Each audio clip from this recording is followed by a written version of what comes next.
नमस्कार सर्वांना, मी सौ Lata Barde recipe of nature या माझ्या यूट्यूब चॅनलवर सर्वांचे स्वागत करीत आहे। आज मी तुम्हाला नवीन अशा रानभाजीची ओळख करून देणार आहे। ही बघा, ती नवीन अशी रानभाजी आहे। ओळखले का कोणी ही कोणती भाजी आहे? तर या भाजीचे नाव आहे धान भाजी।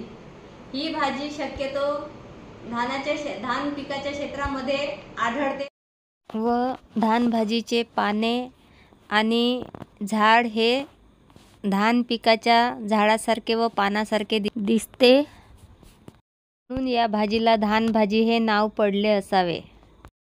ही भाजी बहुतेक जंगलामध्ये पण आढळते आणि पावसाळ्याला सुरुवात झाली की ही भाजी आपोआप उगवते। या भाजीपासून आपण दोन प्रकारे रानभाजी बनवू शकतो। एक डाळ भाजी बनवता येते आणि दुसरी आपण चवळीच्या भाजीसारखी याला सुकी भाजी पण बनवू शकतो। ही खायला पण खूप सुंदर लागते आणि पौष्टिक पण आहे। त्यामुळे सर्वांनी ही रानभाजी ओळखा आणि जास्तीत जास्त रानभाजी बनवून खा। मागील धान भाजीपासून सुकी भाजीचा व्हिडिओ बनवलेला आहे आणि तो शेअर केलेला आहे। त्यामध्ये धान भाजीमध्ये असणारे सर्व औषधी गुणधर्म त्या व्हिडिओमध्ये मी सांगितलेले आहे। त्यामुळे सर्वांनी तो व्हिडिओ बघा आणि धान भाजीमध्ये कोणते औषधी गुणधर्म आहेत, शरीरासाठी किती उपयोगी आहेत हे तुम्ही समजून घ्या आणि जास्तीत जास्त धान भाजीपासून रानभाजी बनवून खा व निरोगी राहा। या धान भाजीचे कोवळे पान आणि देठ मी खुडून घेतलेले आहे आणि जरटवाले पान आणि देठ हे असे बाजूला केलेले आहे। याला मी आता छान स्वच्छ पाण्याने धुवून घेतलं। धान भाजीची डाळ भाजी बनवण्यासाठी मी आता अर्धा ते पाऊण वाटी तूर डाळ ही धुवून घेतलेली आहे। यामध्ये मी आता ही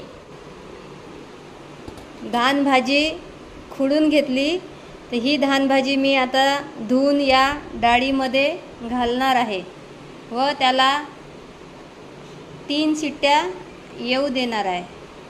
धुतलेल्या डाळीमध्ये मी आता ही धान भाजी घालत आहे।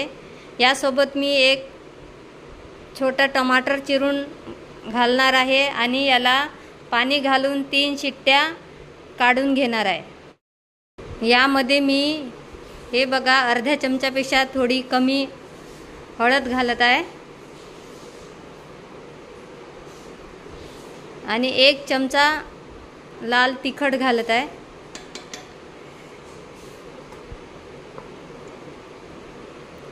बाकी आपण डाळ शिजल्यानंतर ओली मिरची फोडणीसाठी वापरणार आहोत।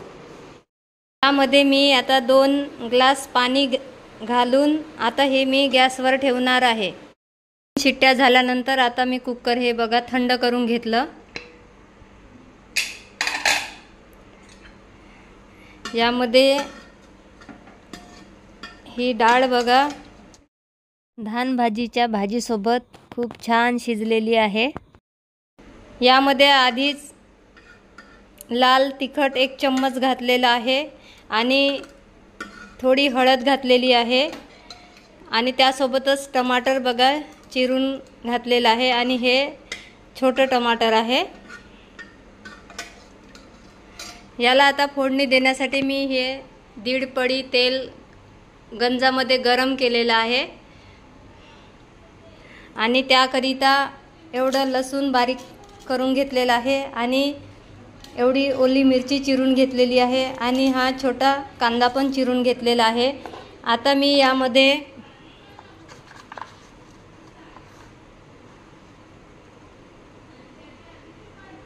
ही बघा एवढी मोहरी घालत आहे। मोहरी तडतडल्यानंतर एवढं जिरं घालत आहे।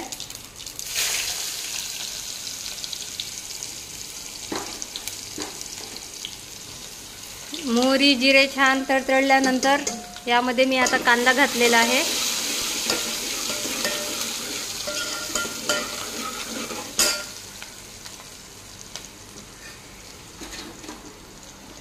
कांदा थोडा परतून घेणार आहे।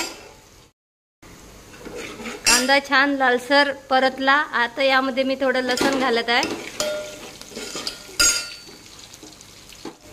कांदा, लसूण, मोहरी, जिरे छान खरपूस भाजल्यानंतर मी बघा आता हे एवढी ओली मिरची घालत आहे।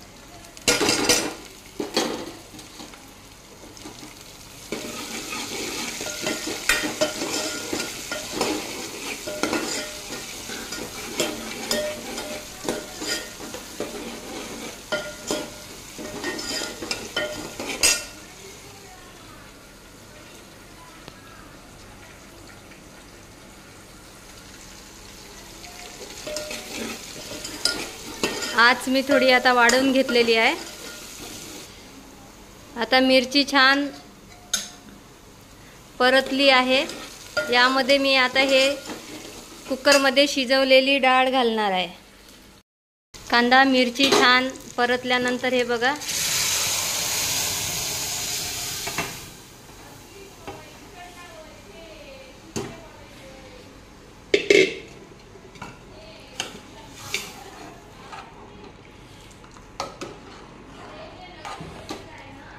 यामध्ये सुरुवातीला डाळ शिजताना हळद घातलेली होती, 1 चम्मच लाल तिखट घातलेलं होतं, त्यामुळे आता पुन्हा ते घालायची गरज नाही। यामध्ये मी आता हे कुकर धुवून 1 ग्लास पाणी डाळीमध्ये टाकणार आहे। हे बघा ज्याप्रमाणे आपण पालकची डाळ भाजी बनवतो तशीच ही भाजी दिसत आहे आणि ही खायला खूप सुंदर लागते आणि पौष्टिक पण आहे। या भाजीमध्ये मी आता चवीपुरतं मीठ घालत आहे।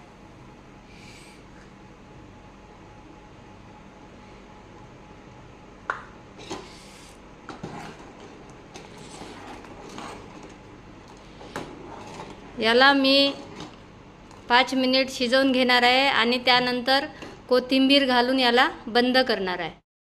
धान भाजीपासून बनवलेली डाळ भाजीची रेसिपी तुम्हाला कशी वाटली आणि तुम्ही ही डाळ भाजी कशी बनवता ते मला कमेंटद्वारे नक्की कळवा आणि माझी रेसिपी तुम्हाला जर आवडली असेल तर माझ्या चॅनलला लाईक, सबस्क्राईब व शेअर करा। धन्यवाद।